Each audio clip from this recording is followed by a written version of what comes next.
وہاں ایک بزرگ ہے مختار شاہ، تمہیں ان کی رہنمائی کی ضرورت ہے، اور یہ بات ذہن میں رکھو کہ اللہ تعالیٰ کی رحمت ہر وقت جوش میں رہتی ہے، بس اسے کوئی حاصل کرنے والا ہو۔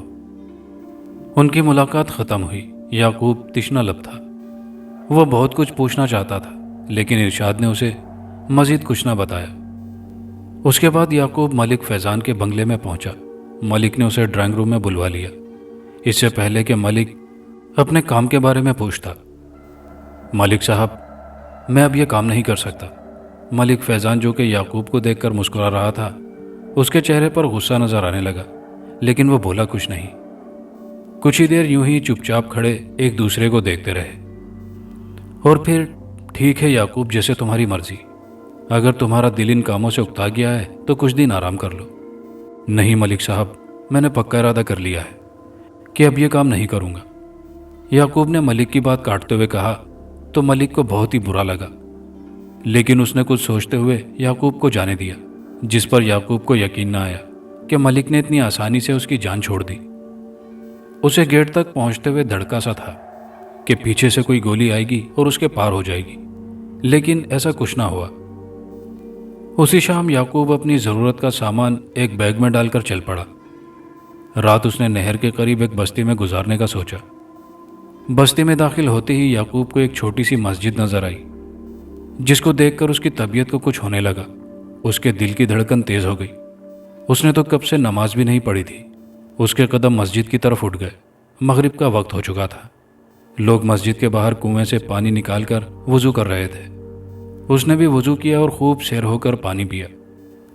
نماز ادا کرنے کے بعد امام مسجد اور یعقوب کے علاوہ سارے نمازی چلے گئے، تو امام صاحب نے یعقوب کو اپنے پاس مسجد کے کونے میں بلا لیا۔ مسافر ہو، تھکے ہوئے بھی لگتے ہو، امام صاحب نے اس سے کہا تو اس نے سر کو ہاں میں ہلا دیا۔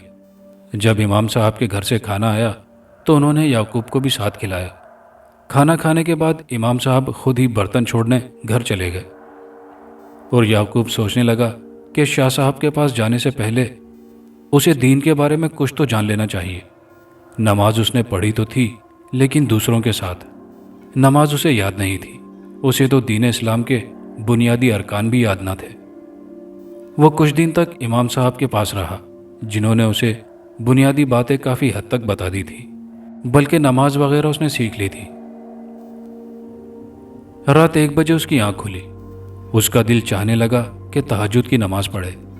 ابھی وہ اٹھ کر مسجد کے دروازے تک ہی پہنچا تھا کہ باہر دھڑا دھڑ گولیاں چلی۔ پہلے فائر رائفل کے تھے، اور پھر کچھ وقفے کے بعد پستول کے 3 فائر ہوئے۔ چاندنی رات تھی۔ وہ احتیاط سے چھپتا چھپاتا باہر نکلا تاکہ صورتحال جان سکے۔ مسجد کے بالکل سامنے کچھ ہی فاصلے پر ایک جیپ کھڑی تھی، جس کی ہیڈ لائٹ میں سے ایک آن تھی۔ مسجد سے دائیں طرف گھوڑوں کی ٹاپوں کی آواز سے اسے ایسا لگا جیسے گھوڑے دوڑتے ہوئے دور جا رہے ہوں۔ یعقوب کے ذہن میں فوراً آیا کہ گھوڑے والوں نے ضرور اس جیپ پر فائرنگ کی ہوگی، جس سے اس کی ایک لائٹ بھی ٹوٹ چکی تھی۔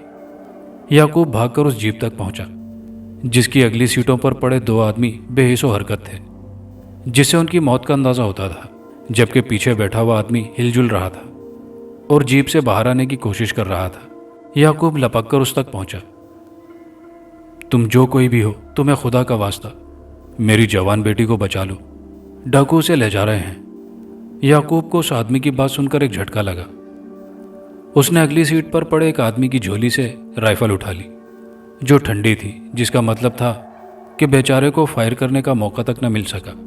یعقوب گھوڑوں کی ٹاپوں کی آنے والی آواز کی سمت بھاگا۔ تب اس کی نظر درختوں میں ٹہلتے ایک گھوڑے پر پڑی، جو کہ یقیناً کسی ڈاکو کا ہی تھا، جو کہ جیپ والوں کی جوابی فائرنگ سے وہ ڈاکو مرا ہوگا۔ یعقوب نے گھوڑے کو قابو کیا اور اس پر سوار ہوا۔ ڈاکو جس طرف جا رہے تھے اس طرف آگے ایک جنگل تھا۔ اگر وہ جنگل میں گھس گئے تو انہیں پکڑنا مشکل ہو جائے گا، اس نے سوچا، اور پھر گھوڑے کو دائیں سمت موڑ کر بھگا دیا۔ اس کے اندر کا پرانا یعقوب جاگ اٹھا تھا۔ ڈاکو، جو کہ تعداد میں 4 تھے، اگلے والے نے گھوڑے پر اپنے آگے ایک لڑکی بھی بٹھائی ہوئی تھی، جنگل سے چند گز کے فاصلے پر تھے کہ اچانک ان کے سامنے ایک آدمی گھوڑے کو سرپٹ دوڑاتا نمودار ہوا۔ اس سے پہلے کہ وہ کچھ سمجھتے، اس آدمی، جو کہ یعقوب تھا، کے ہاتھوں میں پکڑی رائفل سے 3 فائر ہوئے۔ 3 گھڑ سوار بغیر کوئی حرکت کیے گرتے چلے گئے۔ ایک رہ جانے والے کو صورتحال کی نزاکت کا احساس ہوتے ہی بائیں سمت گھوڑے کو موڑ کر نکل گیا۔ یعقوب نے پیچھے سے فائر کیے، جس سے گھڑ سوار کی رفتار پہلے سے تیز ہو گئی۔ یعقوب نے اس کے پیچھے گھوڑا دوڑاتے ہوئے شور مچایا تو وہ اکیلا رہ جانے والا ڈاکو آندھی طوفان کی طرح درختوں میں غائب ہو گیا۔ یعقوب نے واپس آ کر لڑکی کو دیکھا جو کہ بے ہوش تھی، پھر تینوں ڈاکو کو دیکھا، تینوں ہی مرے پڑے تھے۔ اس نے لڑکی کو اٹھایا اور اپنے ساتھ گھوڑے پر لاد کر واپس تیزی سے جیپ تک پہنچا۔ اس نے آتے ہی زخمی کی نبض دیکھی جو کہ بہت آہستہ چل رہی تھی۔ اس نے لڑکی کو جیپ میں ڈالا اور ڈرائیونگ سیٹ پر جا بیٹھا۔ گاؤں کے لوگ جاگ اٹھے تھے جنہیں صورتحال کا پتہ چل چکا تھا۔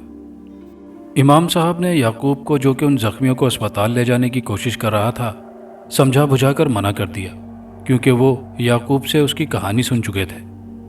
گاؤں کے 2 آدمیوں نے زخمیوں کو جلدی سے اسپتال پہنچانے کی ذمہ داری لی اور جیپ لے کر چلے گئے۔ یعقوب، تم ابھی یہاں سے نکل جاؤ، نہر کے پار تمہاری منزل ہے۔ ابھی یہاں پولیس آئے گی، ہم کہہ دیں گے وہ ایک اچھا مسافر تھا جس نے ڈاکوؤں کو مار کر لڑکی کو چھڑا لیا، امام صاحب نے یعقوب کو سمجھایا۔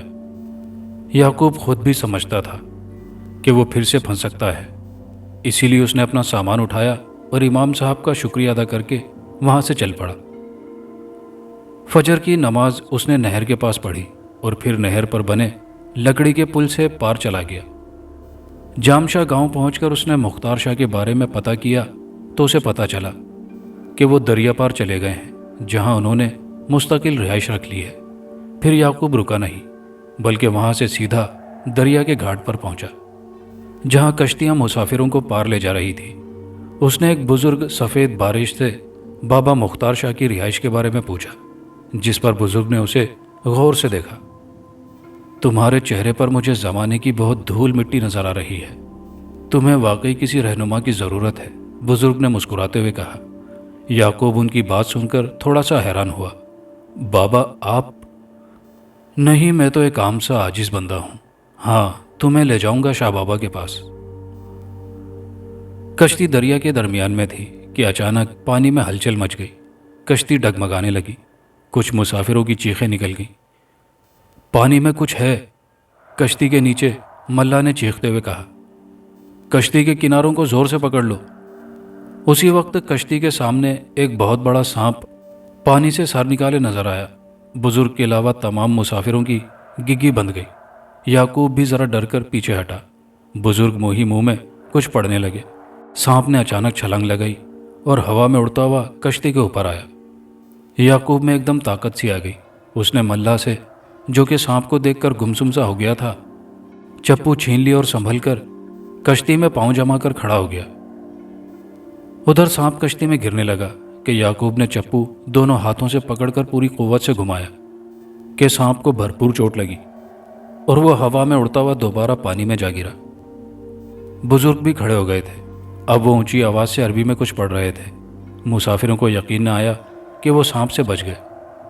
ان سب نے شکر کا کلمہ پڑھا، کئی نے تو یعقوب کے ہاتھ تک چوم لیے۔ یعقوب بے پناہ مسرت محسوس کر رہا تھا۔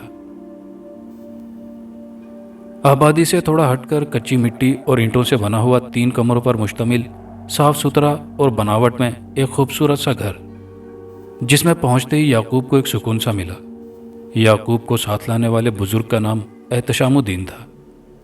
بابا مختار شاہ کی شخصیت مروب کر دینے والی تھی۔ نکلتا قد، گورا چٹا چہرہ، جس پر سفید گھنی داڑھی۔ جرم و گناہ کے بعد آدمی بے چین سا رہتا ہے، اور نیکی کر کے آدمی کو کتنا سکون ملتا ہے، اس بات کا تمہیں مشاہدہ ہو گیا ہوگا۔ یعقوب ان کے سامنے بیٹھا ان کی باتیں بغور سن رہا تھا، بہت ہی مطمئن اور خوش تھا اس راستے پر چل کر۔ لیکن اسے اپنے بہن اور بہنوئی اور ان کے بچوں کی فکر ہو رہی تھی۔ تم جس کے راستے پر چل رہے ہو، تمہارے گھر والوں کی حفاظت اسی کے ذمہ ہے، تمہیں پریشان ہونے کی ضرورت نہیں، شاہ بابا نے جیسے اس کا ذہن پڑھ لیا۔ یعقوب نے اپنی کہانی سنائی، وہ واقعہ بھی کہ وہ کیسے برفانی آبادی میں پہنچا اور اس کے ساتھ وہاں کیا ہوا۔ یعقوب، وہ کوئی خواب نہ تھا، بلکہ ایک حقیقی دنیا تھی۔ اس گورنر کو تمہارے ہاتھوں ہی ختم ہونا تھا، جس نے کہ مظلوم لوگوں پر ظلم کے پہاڑ توڑ ڈالے تھے۔ اور ساتھ ہی تمہیں بھی عبرت حاصل ہوئی۔ تمہاری بہن کا خاندان محفوظ ہے، لیکن ابھی تک مجھے تمہارے بارے میں کوئی واضح اشارہ نہیں ہوا کہ تمہارا اگلا لائحہ عمل کیا ہوگا، اس لیے تم آرام کرو۔ 2 دن مزید گزر گئے۔ تیسرے دن مغرب کی نماز کے بعد یعقوب کو تیار رہنے کا کہا گیا۔ پھر شاہ بابا عشاء کی نماز پڑھتے ہی اسے اپنے ساتھ لے کر دریا کی سمت چل پڑے۔ آبادی سے بہت دور دریا کے کنارے پہنچتے ہی بابا گویا ہوئے، یعقوب، آج تمہارا ایک بہت بڑا امتحان ہے۔ اس علاقے میں خوفناک بلا ہے جو کہ معصوم لوگوں کو تنگ کرتی ہے۔ اس سے میری کب کی جنگ شروع ہو چکی ہے۔ اس دن تم لوگوں کے ساتھ کشتی میں جو کچھ ہوا، یہ بھی اسی کا ایک شعبہ تھا۔ وہ مجھے تو کچھ نہیں کہہ سکتی، لیکن مجھ سے تعلق رکھنے والے لوگوں کو نقصان پہنچانے کی کوشش کرتی رہتی ہے، اور آج اس کے ساتھ میرا آخری مقابلہ ہوگا۔ جو کچھ قسمت میں لکھا ہو وہ ہو کر رہنا ہے۔ تم نے مجھے اور میرے اشاروں کو خوب غور سے دیکھنا اور سمجھنا ہے۔ یعقوب بلا کا سن کر ڈر سا گیا تھا، لیکن اس نے سیدھا راستہ پانا تھا، اسی لیے بابا کے ساتھ ڈٹ ہی گیا۔ شاہ بابا نے حصار کھینچا، جس میں آگے خود اور تھوڑا پیچھے یعقوب کو بٹھا کر قرآن کی آیات کا ورد شروع کر دیا۔ تھوڑی ہی دیر گزری تھی کہ آندھی چلنے لگی۔ اتنی زوردار آندھی کے درخت تڑک تڑک کر گرنے لگے۔ یعقوب ڈر سے کانپنے لگا۔ اس نے شاہ بابا کی طرف دیکھا، لیکن وہ اس آندھی سے بے خبر ورد کرنے میں مشغول تھے۔ اچانک آندھی رک گئی۔ یعقوب کی آنکھیں حیرت سے پھیل گئی۔ جو درخت ٹوٹ کر گرے تھے وہ سب اسی طرح کھڑے تھے۔ اس کے بعد ایک دم سناٹا پھیل گیا، جس سے کہ یعقوب کا دل دہلنے لگا۔ اور پھر اچانک اتنا زوردار دھماکہ ہوا کہ یعقوب کے کان سائیں سائیں کرنے لگے۔ وہ جلدی سے اٹھا۔ اسے لگا زمین دریا کے پانی کی سمت چلنے لگی ہو۔ اس نے وہاں سے بھاگنے کا سوچا اور پیچھے پلٹا۔ شاہ بابا حصار سے غائب تھے۔ اس کے قدم ڈگمگا گئے۔ وہ گرنے لگا، لیکن اس سے پہلے کہ وہ گرتا، اس کے دماغ سے جسے دھند سی چھٹنے لگی۔ شاہ بابا سامنے ہی آنکھیں بند کیے عمل کرنے میں منہمک تھے۔ اسے لگا کہ اس کی نظر دھوکہ کھا گئی تھی۔ بابا تو ادھر ہی موجود تھے۔ وہ پھر سے بابا کے ساتھ بیٹھ گیا۔ اب پھر سناٹا ہو گیا تھا، لیکن ذہن سے سفید سفید دھواں اٹھنے لگا، جو کہ آہستہ آہستہ مجسم روپ میں آنے لگا تھا۔ یعقوب ذہنی طور پر تیار ہو گیا تھا، کیونکہ وہ سمجھ گیا تھا کہ اس کے امتحان کا وقت آ گیا ہے۔ اس نے شاہ بابا کی طرف دیکھا، جو کہ آنکھیں کھولے زمین سے اٹھتے ہوئے دھوئیں کی طرف دیکھ رہے تھے۔ ان کی آنکھیں اندھیرے میں بھی ایک خاص قسم کی چمک لیے ہوئے تھی۔ اندھیرا ہونے کی وجہ سے یعقوب ان کے چہرے کے تاثرات کا اندازہ نہ لگا سکا، لیکن اسے یقین سا تھا کہ شاہ بابا کا چہرہ پرجلال ہوگا۔ دھواں جسم میں ڈھل چکا تھا، جسے دیکھ کر یعقوب کے رونگٹے کھڑے ہو گئے۔ شاہ بابا دراز قد تھے، لیکن اس بلا کے سامنے وہ بھی بونے لگ رہے تھے۔ بلا کا چہرہ بہت ہی خطرناک تھا۔ لمبے لمبے دانت، سرخ انگارہ آنکھیں، جیسے کہ ان سے آگ نکل رہی ہو۔ تم جو کوئی بھی ہو، ایک بات جان لو، میں تمہیں یہاں سے بھگانے آیا ہوں۔ اگر تم آسانی سے مان جاؤ تو تمہارے لیے بہتر ہوگا، ورنہ میں تمہیں جلا کر راکھ کر دوں گا۔ بابا کی جلالی آواز سے پورا علاقہ گونج اٹھا۔ ماحول کو ایک فلک شگاف کہے نے جھنجھوڑ دیا۔ تم نے 2-4 عمل کیا سیکھ لیے، خود کو بہت بڑا عامل سمجھنا شروع کر دیا۔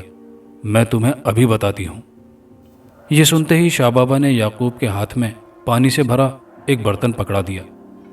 یعقوب سوچنے لگا کہ وہ پانی کا کیا کرے۔ اسی وقت اس بلا نے اپنے لمبے لمبے ہاتھ ہوا میں ہلائے تو شعلہ سا پھڑکا اور ہوا میں آگ لگ گئی۔ یعقوب کو شاہ بابا نے ہلکا سا دھکا دے کر حصار سے باہر نکال دیا۔ پہلے تو اسے سمجھ نہ آئی کہ کرنا کیا ہے۔ بلا پر پانی ڈالو جلدی سے، شاہ بابا کی سرگوشی سنائی دی۔ یعقوب نے ایک چھلانگ لگائی اور بلا تک جا پہنچا۔